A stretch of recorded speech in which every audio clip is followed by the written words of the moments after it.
Another year comes, another year goes. If you didn't know by now, I enjoy what some would call the art of wrestling. Sue me. And though 2022 has been quite mad in the world of fake Mortal Kombat, it's seen some of the best wrestling matches in quite some time. So, against your will, let's unwrap my favorite matches of the year. I'm Mike from Collection of Madness, and these are my top 10 favorite matches of 2022. Before we start the video, make sure to subscribe to the channel and like the video because you're a nice person. Number 10, Orange Cassidy versus Will Ospreay, Forbidden Door. This doesn't make sense. It shouldn't make sense, yet somehow it does. Going into the cursed Forbidden Door event, I had no idea this match would be my favorite and arguably steal the show. Counter after counter, flippy stuff, comedy, and Will even found a bird in Cassidy's pocket somehow. Orange Cassidy was never supposed to work in mainstream wrestling. However, he has indeed proved his stay in the past 3 years, and I'm convinced at this point Will Ospreay will always put on a 5-star match. The chemistry these two had was superb and brought a cheeky little smile to my face. Number 9, Becky Lynch versus Bianca Belair, WrestleMania 38. 2 nights is too many. Please stop this. Yes, this year's adaptation of the show of shows was silly. I thought quite good actually, but in the midst of it all, there was one of the best women's title matches in history of the show. With the feud properly built, the real-life accident of Bianca getting her eye kicked in and still wrestling the entire match, which is insane. It was the right time for the right title to change and the right person to put it on. After her stellar showing with Sasha at the prior Mania, Bianca is solidifying herself as the top star of the women's division in WWE. Number 8, The Acclaimed versus Swerve in Our Glory, All Out. This hurts. Not the match. That was fantastic, but, well, you know. Everyone loves The Acclaimed, and everyone did love Swerve, and Mr. Cuddly will absolutely rip you apart Lee. Now, besides all the scissoring going on, The Acclaimed became generically over within seconds, it seems, and this match was the match they needed to show just how far they've come. Now, out of both of the team's 3 meetings, this one was still by far my favorite. The hot Chicago crowd was rallying behind the underdogs, and even though they failed to win the gold that night, the match was excellent and started their trajectory towards the top AEW tag team.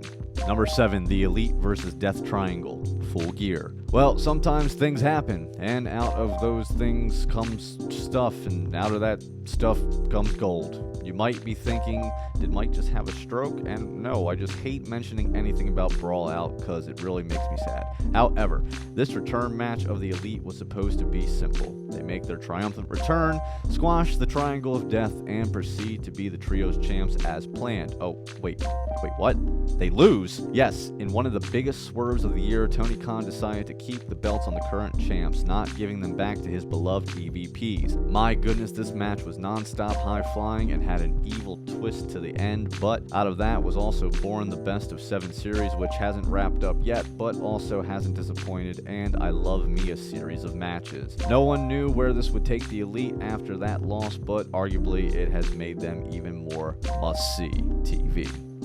Number 6, Okada versus Jay White, Dominion. Kazuchika Okada may not be the best wrestler ever, but my goodness gracious, he sure is the most charismatic and over star in Japan. His longevity alone has proved no one is better in the world, except maybe the young lion Jay White. Jay White has been on a rampage over the last several years, and this match would undoubtedly prove to the world that he was deserving to be called one of the best. While still in the no crowd noise era of New Japan, something that would be broken throughout this match, Jay White and Kazuchika Okada tore the house down in a match that can only be described as must watch and utterly phenomenal. With the breathtaking finish, Jay White would shock the world once more, defeating Okada and becoming the IWGP World Heavyweight Champion in the main event. Number 5, M.J.F versus CM Punk, Revolution. Well, this hurts my heart. CM Punk returning to wrestling, specifically AEW, made myself and many others rejoice, especially for dream matches just as this.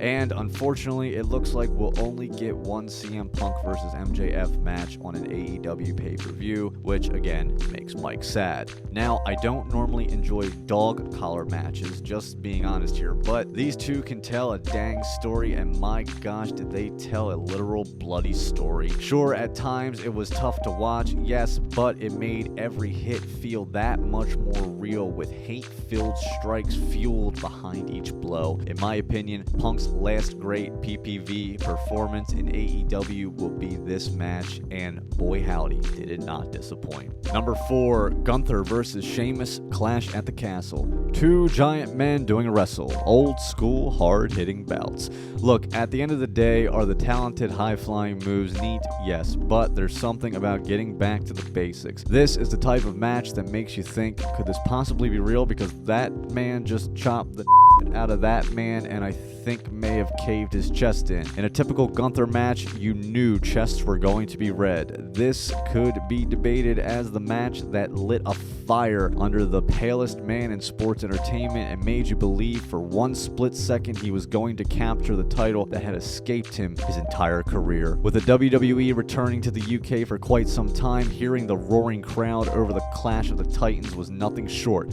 of pure sports entertainment. Number 3, FTR versus the BRISCOES, SUPERCARD of Honor. FTR can rightfully claim they've had the best 2022 in professional wrestling and most likely have etched their names as the greatest tag team of all time. Part of that reason was 3 contests between themselves and arguably the greatest indie wrestling tag team, the Hillbilly BRISCOES. Yes, each bout is special in its own way, but my favorite has to be the original. An extremely loud holy chant echoes through the arena, and then it turns into boos as FTR declines the pre-match handshake, which is the code of honor. It was a historical rivalry in the making, and you could just feel that. The match itself combined old school hard-hitting and fast-paced action, seeing FTR pick up the Ring of Honor tag team titles.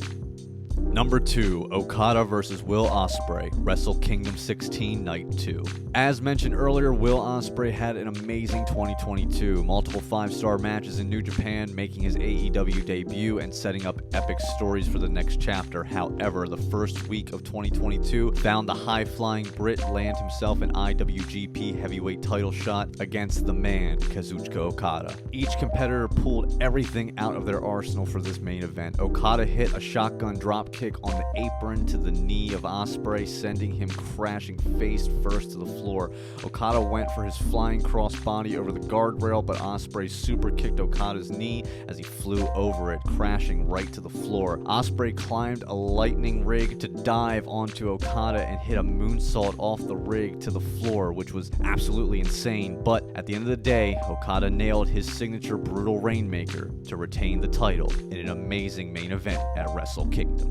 And number 1, Cody Rhodes versus Seth Rollins, WrestleMania 38. Now, I know many enjoyed the Hell in a Cell bout, and with rumors of the 4th meeting coming soon, it's been a little dragged out. But hear me out here. When rumors first started flying around of Cody Rhodes leaving AEW for the dreaded Fed, I was quite an angry fella. But then the lights went down and you heard wrestling has more than one royal family, and that crowd erupted. I certainly had chills.